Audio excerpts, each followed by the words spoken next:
Посмотрите видео до конца, есть интересные новости. Здравствуйте все на канале Творческий сундучок, с вами Татьяна. В прошлом видео мы рассматривали вот эту заготовку.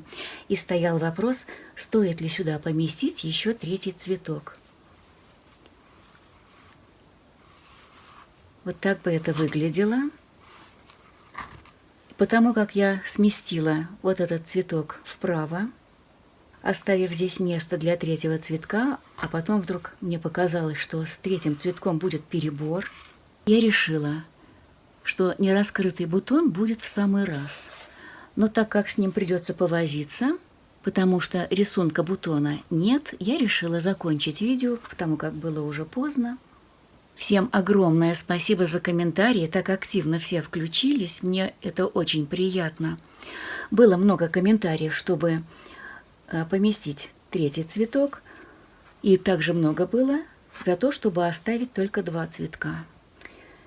Ну, а я решила, что бутон – это еще как бы и не цветок, и в то же время заполнит пустое место. И сегодня я продолжу работу. Я на бумаге нарисовала вот такой бутон. По размеру, по-моему, он здесь подходит. Вот я рисунок разрезала на детали. Вот так это примерно будет располагаться. Чашелистики я уже нарисовала вот на зеленой ткани.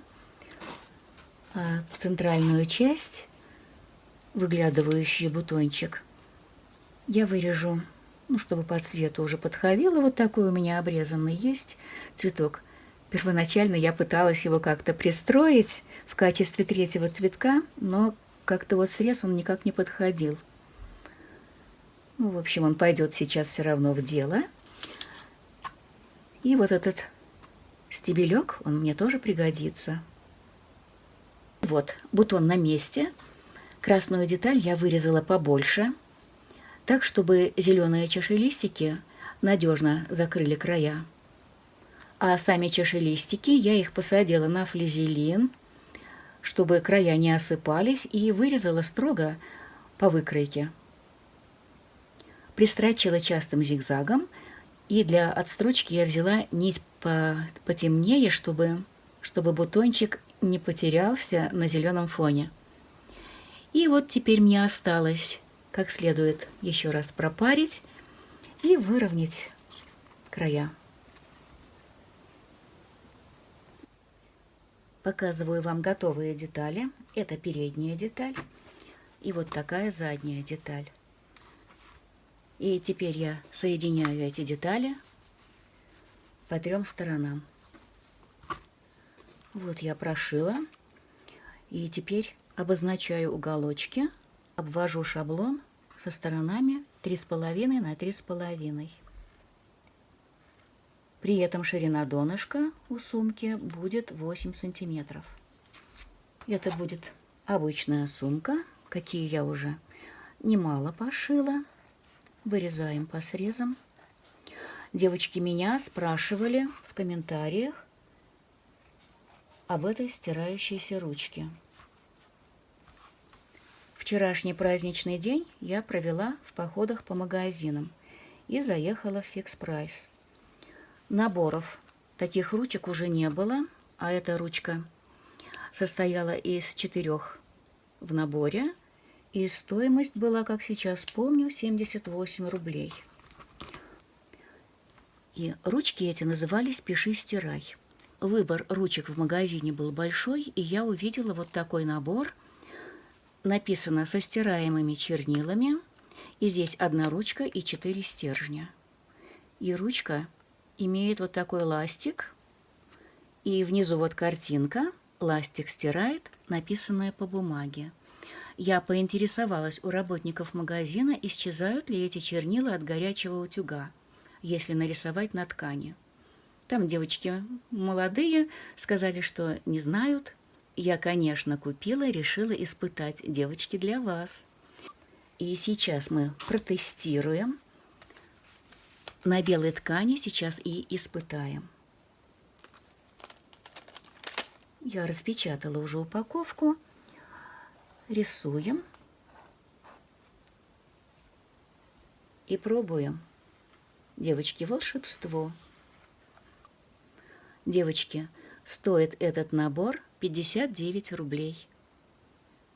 То есть, если эти стержни пересчитать на ручки, то получается, что одна ручка стоит меньше 12 рублей. После этого я поехала в магазин для рукоделия. Вот надо было сфотографировать, но я этого не сделала. Но, девочки, поверьте на слово, одна смываемая ручка по ткани стоит 200 рублей. Что называется, почувствуйте разницу. 200 и 12. Думаю, что я многих удовлетворила. Ну, а сейчас продолжим с сумкой. Вот эти срезы сейчас надо зашить. Я раздвину припуски и проложу строчку. Так, ну вот я сшила и вывернула.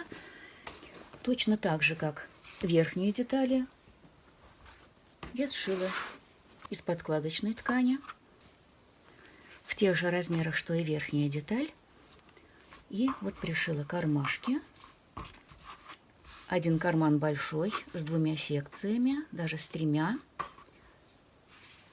И на другой стороне еще один кармашек дополнительный. Сюда свободно заходит телефон. И оставила отверстие для выворачивания.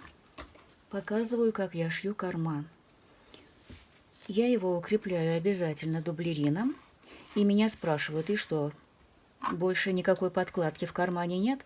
Вот эта ткань, она прекрасно себя ведет, она никак не реагирует ни на какие механические воздействия, так что я так думаю, что здесь никакая подкладка не требуется. В верхней части кармана я делаю вот такую подгибку. Она 2 сантиметра.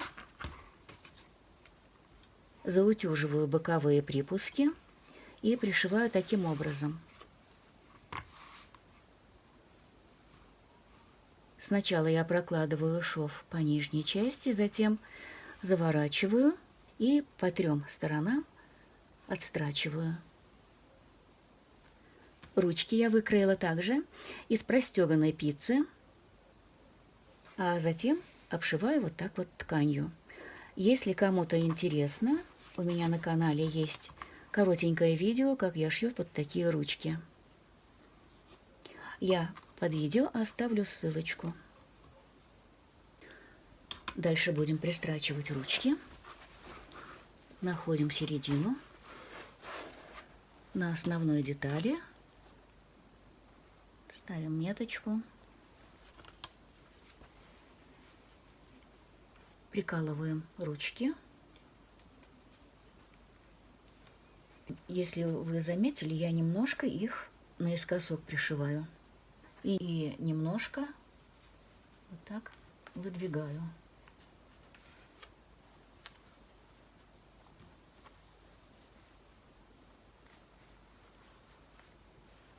Расстояние между ручками 14 сантиметров. А на задней детали можно уже, ориентируясь по первой ручке, сшиваем. Ручки пристрочила. И теперь вкладываю верхнюю деталь в подкладку.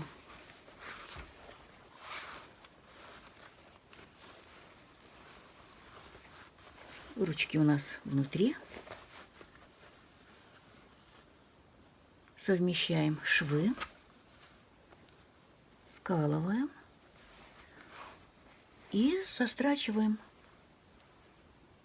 Так, ну вот я пришила. И, девочки, небольшая подсказка. Лучше всего сострачивать детали, начиная близко от шва. Почему? Если вдруг окажется, что у вас внутренняя деталь и наружная деталь имеют разницу по окружности, то есть они не совместились, у вас какая-то из деталей оказалась больше, то за счет припусков в шве можно всегда это скорректировать. Слегка подпороть, допустим, и совместить. Ну, а теперь я зашью вот это отверстие, через которое я выворачивала. Вкладываю подкладку вовнутрь и делаю отстрочку по верхнему краю. Подкладочную ткань немножко туда углубляем, чтобы она не выглядывала. Ну, подкладка, она все равно будет выглядывать, но здесь она гармонично будет сочетаться с верхом. Где-то примерно 0,7-0,8 миллиметров. От края я сделаю отстрочку. Я сделала отстрочку. При желании здесь можно пришить кнопку. Сумка готова, и я довольна результатом. Она мне просто по душе. И еще хочу добавить, что скоро выйдет совместный проект мастериц. Работа будет интересная, и чтобы не пропустить это событие, нажмите на колокольчик. Он станет серым, активным, и вы получите уведомления. Ну, а если вам моя работа понравилась, ставьте лайки, подписывайтесь, если вы не подписаны, и пишите комментарии. Я с вами на этом прощаюсь. До скорой встречи.